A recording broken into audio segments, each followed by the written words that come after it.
हर हर महादेव। जय महाकाल। आप सभी का हमारे YouTube चैनल में बहुत बहुत स्वागत है। आज की कथा में पंडित प्रदीप जी मिश्रा द्वारा बताई गई सभी महत्वपूर्ण जानकारियाँ और आज की कथा का सार। अगर आप आज की कथा या आज की कथा में बताए गए उपाय नहीं सुन पाए हैं तो यह वीडियो आपके लिए विशेष है। आज की कथा की पहली जानकारी।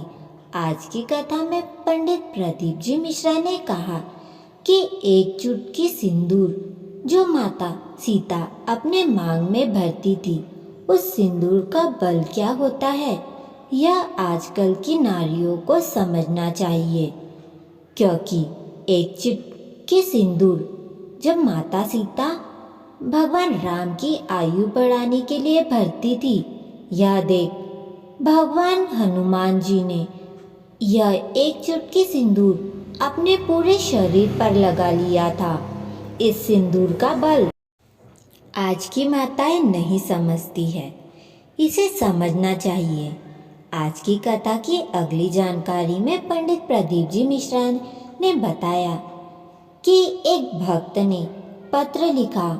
उस भक्त ने एक लोटे जल का क्या महत्व होता है यह केवल एक लोटा जल चढ़ाने वाला भक्त ही जान सकता है।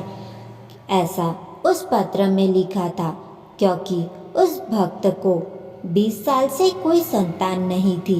उसने सब उपाय करके देख लिए थे, पर फिर जब उसने शिव जी पर एक कलश जल चढ़ाना प्रारंभ करा, तब 20 साल बाद भगवान भोलेनाथ की कृपा से उसे पुत्र की प्राप्ति हुई। आज की कथा की तीसरी जानकारी। जितना भजन का बल बढ़ता है उतना ही आप भगवान के करीब जाने लगते हैं। फिर आपको कहीं जाने की जरूरत नहीं, भगवान स्वयं आपको खोजते हुए आपके घर तक आएंगे। आपको कहीं जाने की जरूरत ही नहीं पड़ेगी। आज की कथा की अगली जानकारी। भगवान भोलेनाथ को स्वयंभू कहा जाता है। स्वयंभू का अर्थ होता है स्वयं से निर्मित, जिसका न जन्म हुआ है और न जिसका अंत होगा। आज की कथा में पंडित प्रदीप जी मिश्रा ने कहा कि हनुमान जी भगवान शिव के 11वें अवतार है। हनुमान जी का शरीर शिव है, तो हनुमान जी की जो पूंछ है वह माँ शक्ति का प्रतीक है। ना जैसे कि जो नारी का पल्लू होता है वह शक्ति का प्रतीक माना जाता है, स्त्री की चोटी और हनुमान जी की पूंछ माँ दुर्गा का प्रतीक माना जाता है। अगली जानकारी में पंडित प्रदीप जी मिश्रा ने कहा कि मंदिर में जाकर हनुमान जी के चरणों का सिंदूर मस्तक पर लगाने से हमें बल मिलता है, हमारा उद्धार होता है, क्योंकि हनुमान जी के चरणों के सिंदूर में वह बल है कि जिससे हमारा उद्धार होता चला जाता है। तो अगर आप कभी भी हनुमान जी के मंदिर में जाए तो हनुमान जी के चरणों का थोड़ा सा सिंदूर लेकर अपने मस्तक पर अवश्य लगाना चाहिए। पंडित प्रदीप जी मिश्रा ने कहा कि कर्ज को कभी भी हल्का ना समझे। अगर आपने किसी से धन लिया है तो उस धन को अवश्य लौटा देना चाहिए, अन्यथा वह हमारे विनाश का कारण बन जाता है।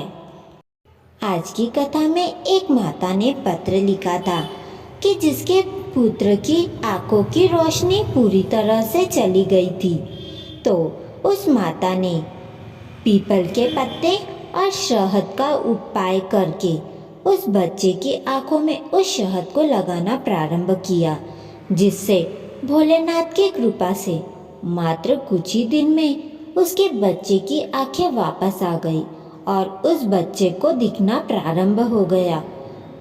आज कथा में पंडित प्रदीप जी मिश्रा ने कहा कि अगर आप भोलेनाथ को जल समर्पित करने जा रहे हैं तो आपको हमेशा अपने घर से जल ले जाना चाहिए।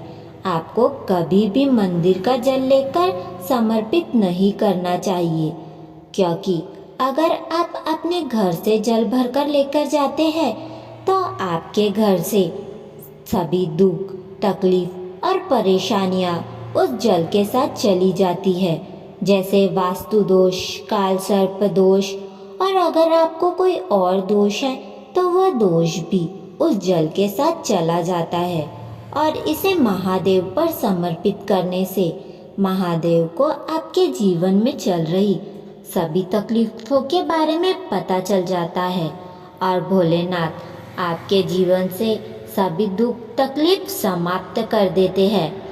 क्योंकि आपके घर से जल जाता है तो उस जल से भोलेनाथ को आपकी तकलीफों के बारे में पता चल जाता है।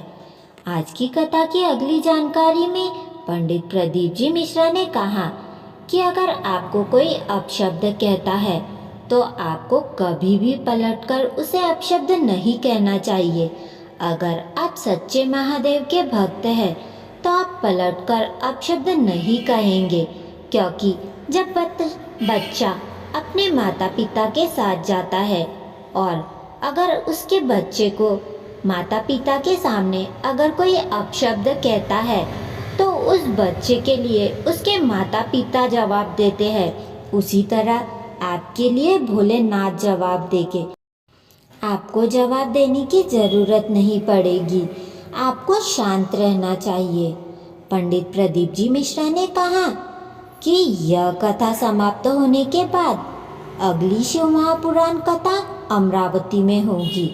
यह कथा 16 तारीख से प्रारंभ होकर 20 तारीख तक रहेगी और